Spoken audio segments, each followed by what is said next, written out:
पालघरच्या बोईसरमध्ये परिवहन महामंडळाच्या गलथान कारभाराचा प्रवाशांसह पोलिसांना देखील फटका। शहरात मध्यभागी बंद असलेल्या एसटीला धक्का मारण्याची पोलिसांवर वेळ। गर्दीच्या ठिकाणी एसटी बंद पडल्यामुळे पोलिसांची धावपळ।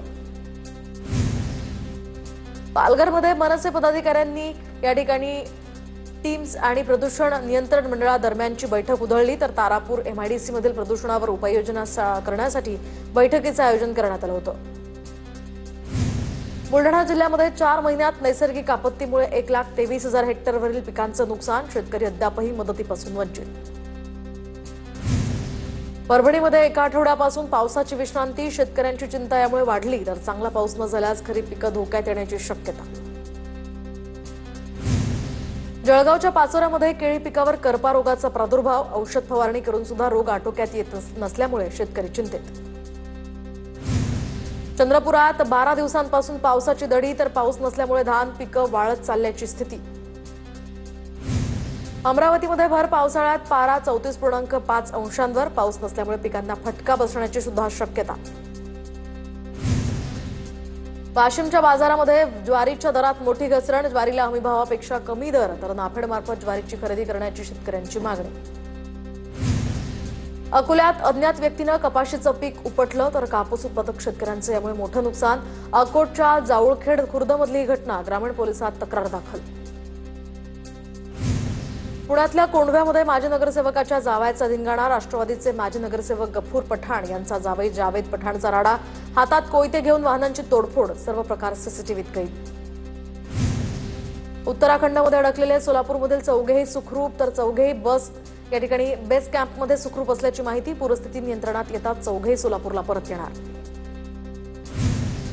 जळगावातील 19 जण उत्तर काशीत अडकल्याची माहिती। जिल्हा नियंत्रण कक्षाद्वारे अडकलेल्या भाविकांशी संपर्क साधण्याचा प्रयत्न सुरू।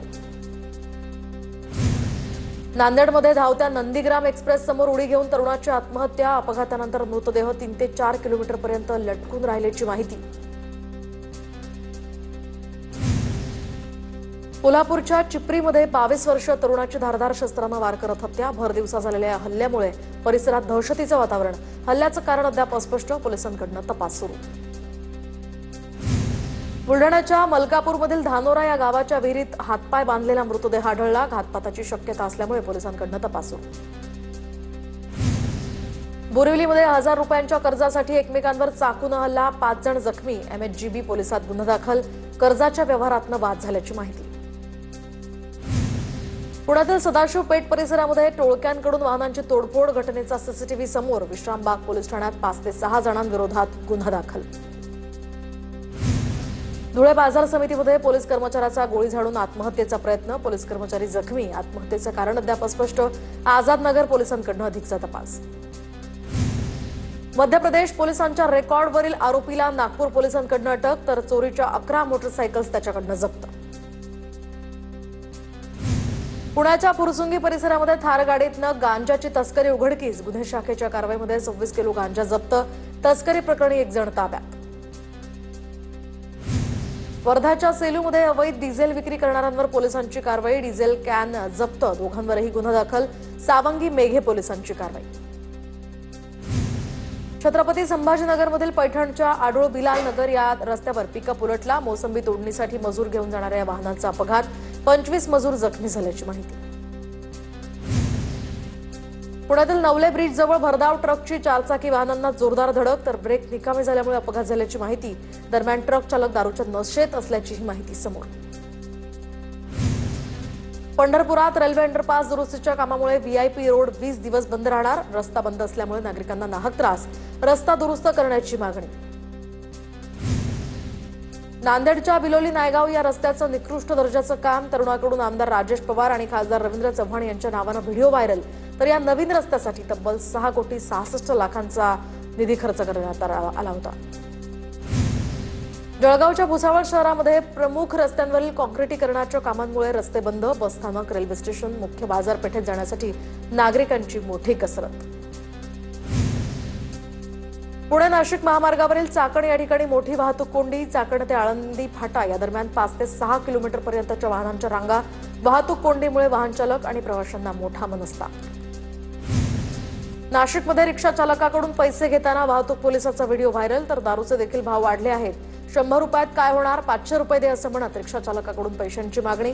नाशिक पुणे महामार्गावर घडली घटना.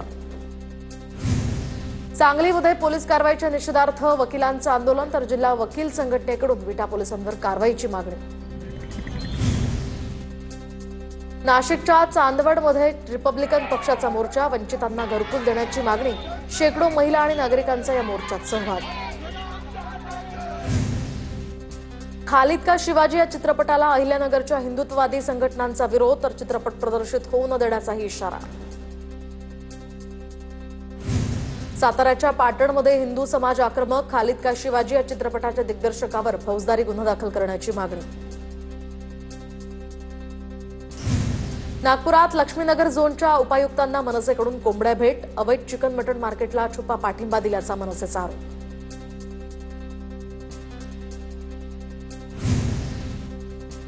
यवतमाळ जिल्ह्यामध्ये 8 महिन्यात 196 शेतकऱ्यांच्या आत्महत्या, दरम्यान 91 शेतकरी आत्महत्येची प्रकरणं चौकशीत, प्रशासनाकडून शहानिशा सुरू. गोंदिया जिल्ह्यामध्ये कुपोषित बालकांच्या संख्येत मोठी वाढ, जिल्ह्यात तीव्र कुपोषित बालकं, दरम्यान 310 कुपोषित बालकं असल्याची माहिती, तर मध्यम कुपोषित बालकांची संख्या तब्बल 1515 वर. रायगड जिल्ह्यातील आरोग्य सेवा व्हेंटिलेटरवर, प्राथमिक आरोग्य केंद्रातील 461 पदरिक्त, रुग्णसेवा यामुळे कोलमडली.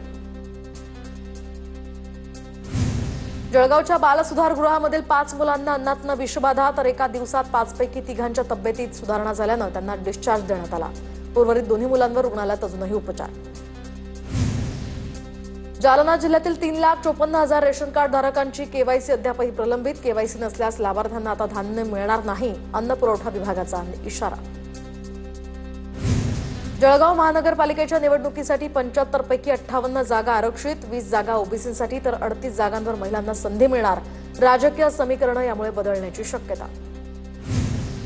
वाशिम जिल्हा परिषदेतील 52 पैकी 14 जागा ओबीसी प्रवर्गासाठी आरक्षित, दरम्यान महिलांना 50% आरक्षण. जालन्यामध्ये महसूल सप्ताहात 400 लाभार्थ्यांना घरकुल मंजुरीचं पत्र, आमदार नारायण कुचे यांच्या हस्ते पत्र प्रदान. कार्यक्रमाला तहसीलदारांसह कर्मचाऱ्यांचीही उपस्थिती. खासदार संजय जाधव यांनी रेल्वे राज्यमंत्र्यांची भेट घेतली. परभणी जिल्ह्यातील रेल्वे विभागातील विविध प्रश्न मार्गी लावण्यासाठी त्यांनी मागणी केल्याचं कळत आहे. सिंधुदुर्गात TV9 मराठीच्या बातमीचा इम्पॅक्ट, कोलाड ते गोवा वेरणापर्यंत सुरू होणाऱ्या कार रोरो सेवेला आता नांदगाव रेल्वे स्टेशनमध्ये थांबा. पुण्याच्या भोरमधील देवडजाई लघुपाट बंधारा आता पूर्ण क्षमतेनं भरला, तर बंधारा भरल्यामुळे नागरिकांकडून पाण्याचं जलपूजन. कोल्हापुरात यंदाच्या गणेशोत्सवात महादेवी हत्तीणीची झलक पाहायला मिळणार. मूर्तिकार तुषार घाटगे यांनी गणपती बाप्पासोबत यावेळी डोळ्यात अश्रू असलेली ही महादेवी हत्तीणीची मूर्ती साकारली आहे. जळगावच्या यावलमध्ये एकात्मिक प्रकल्प कार्यालयामध्ये रानभाजी महोत्सवाचं आयोजन, तर रानभाजी महोत्सवाला नागरिकांचाही उत्स्फूर्त प्रतिसाद. साताऱ्यामध्ये हंगाम सुरू होण्याच्या आधीच पांढऱ्या शुभ्र चवर जातीच्या फुलांचा बहर, तर कास पठारावरील निसर्ग सौंदर्य यामुळे अधिकच खुललं. नंदुरबार शहरामध्ये राष्ट्रीय अवयव दान दिनाचं औचित्य साधत जनजागृती रॅली, अवयव दानासंदर्भात वैद्यकीय महाविद्यालयाकडून जनजागृती.